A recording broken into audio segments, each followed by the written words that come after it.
I was born in 1935.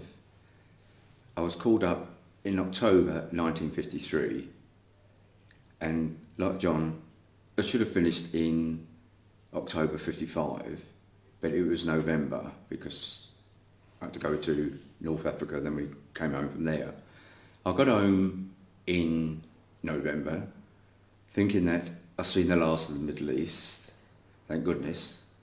In the army, we had to either you was put into the TA or the Army Emergency Reserve. I was put in the Army Emergency Reserve. It's going to be a 3-year period, that's what we got told. Didn't think any more about it until the following June in 1956. I was called back to do Emergency Reserve training at Marchwood in Southampton at the dockside. Didn't think much about that, got home again. In July, I got informed that I would come back to the depot battalion in August, and I just had my 21st birthday.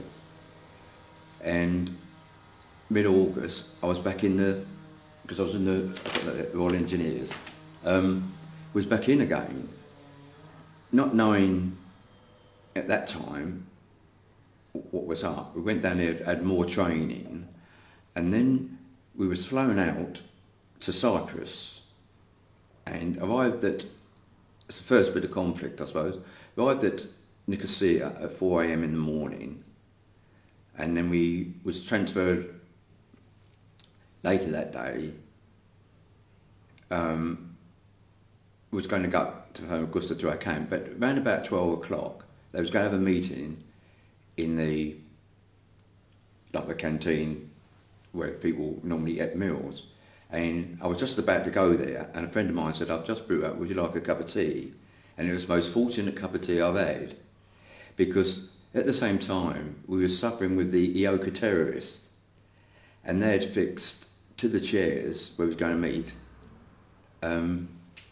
explosives, and my own unit fortunately didn't go up, but I believe it was the Staffordshire Regiment, I'm not certain, had gone up early, and those ones unfortunately died. So they blew up Yeah, they sat fixed in the chair? explosives to the chairs, and those that attended unfortunately. How had they got into... Well, these people, like you do in all cases, sometimes they work for the military, and if you've got somebody belonging to that nation, they've got friends, and sometimes they may have pressure put on them to let them in and things like that. And so this is in Yes, Cyprus? This was in Nicosia, and that's about 12 noon on the first day. So that was taken off, the actual get together and the talk. We was then loaded into vans, lorries, and sent right up to Famagusta, to where people go for their holidays these days, at the Golden Sands, I think they call it Golden Sands camp now. When I was there, just orange groves and was under canvas. Because I was in the Royal Engineers in the Port Regiment, we had to go down to the port of Famagusta on a 12-hour shift, like from 6 in the evening till the following morning. It started all right for about a week or so, and then we started getting attacked from the EOKA terrorists. So we had to leave the camp at 60 miles an hour. The major said you've got to get those lorries going about 60 miles an hour and go through the town, straight down to the docks as quick as you can.